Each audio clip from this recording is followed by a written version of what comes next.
You know, last year I made this little video on the Nintendo community using Satoru Iwata's name to shit on modern day Nintendo, and while not everybody was on the same page as me, it made me at least glad to know I was not alone in this. I was one of the few people out there that stood against this growing consensus in the Nintendo community just because people needed a reason to criticize Nintendo in the modern day by using the good moments from the past to shame Nintendo. Man, Nintendo sucks! Why can't they be like Nintendo? I stand by what I said in that video. While it didn't have high production value, I feel I didn't need to have high production value to make a point. The point was, Nintendo has a lot to be criticized for, but using a dead man's name as a point for criticism is not only lazy, but it's also disrespectful to said man's legacy. What I'm trying to say is, Nintendo should be criticized, but not like that. And thankfully, it does seem like that whole straw man has died down considerably. But now, there's something else that has bugged me. And I like the idea of me making another video like this where I try to make a point at the expense of the like to dislike ratio. So, why not? Let's do it again! So, how do you do, fellow gamers? You like Call of Duty? Of course you don't. I have something to say, and that's something that people have been strangely advocating for, and that's the idea of harassing the consumer just for simply buying a video game, mainly if it's at a price point you're not happy with. Now, before I make my point, I will say this. I really do not like talking about price points when talking about video games these days. The toxicity has gone to the point where talking about price points is just impossible because everybody is all over the place when it comes to $70 to $80 games, or $110 games if you live where I do. Boy, do I love living in the land down under. And I'll concede, video games right now are overpriced, and the prices of them have gone out of control. Even on the retro gaming market, you can find very odd cases of games being priced higher. Thanks, supply and demand. Very, very cool. Sure, right now you get good deals every now and then, and indie games are definitely up for grabs these days.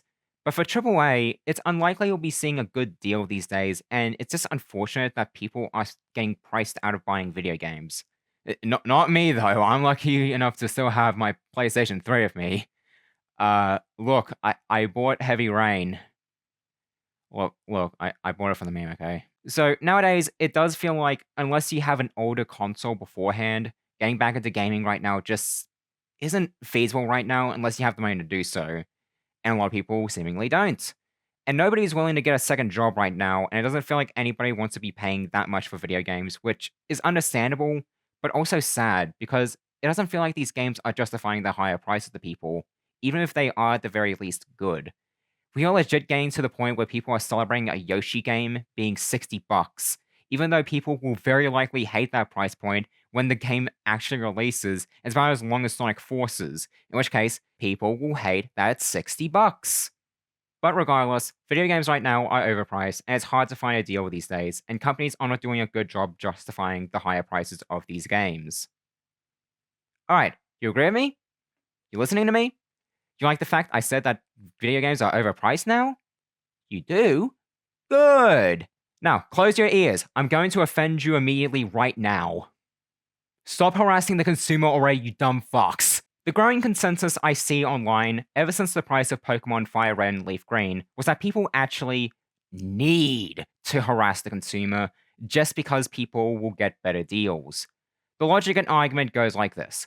If people don't buy a video game, company will realize that nobody wants to buy it, and therefore they drop the price, and people proceed to buy product, and if people buy it, every video game, no matter how fucking old they are, will now be over $100 or $1,000. Or $1,000,000! Does that sound terminally online to you? Now, what I said is hyperbole, but legit, yes, people do use an argument similar to that. And I'll just say this. This argument is complete fucking nonsense. I'm not a business person, and I'm sure many of you are not business people either. But I will say the pricing of video games has been all over the place over the years. But even then, back then, people would complain about prices of video games being $60. In fact, people hated $60 games, and hated the fact that it was the standard. Even if a video game were to be dropped in value, people will still be bitching about it. Example I can use is Resident Evil Revelations on 3DS. I'm not here to speak on the quality of the game itself, that's for other people to talk about. At the time, this game was originally going to be 50 USD, where other 3DS games were priced at 40 USD maximum. People were absolutely furious about the price of it, and were mad at Capcom for pricing it higher than that price. In response to the backlash, Capcom announced it was going to be 40 USD instead. And guess what? People were still upset because they saw it as a sign that Capcom were admitting to guilt and were in turn shaming them for even trying it in the first place. This is just one example off the top of my head, by the way, but that's beside the point. I guarantee if people were to look back on everything, they would ignore the fact the backlash existed in the first place and just focus on the game, which I have no issue with. My point is, even if a video game were to be dropped in price, people who were the most furious would still be complaining. In other words, these companies know they can't win with people online, so they don't bother trying to please them. So, what do these people do? They go out of their way to harass the consumer. And I hate this mentality. There's nothing wrong with criticizing a price point or something, but where I draw the line is harassing people for choosing to buy a video game. The idea of things will get better by being a bully is an idea I don't resonate with. Look, it's fine to be a bully to a government or a corporation, but you're forgetting the fact that the people you're bullying are, actual people. They just wanted to buy the game, and they are not totally online people who listen to a bunch of slop tubers. Harassing them doesn't immediately solve the problem or give them immediate buyer's remorse just because Twitter wants them dead for buying it or even considering buying it.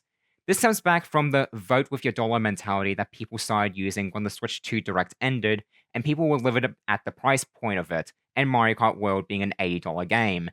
I hate this mentality because you might as well have been saying, don't buy this game or I'll fucking kill you!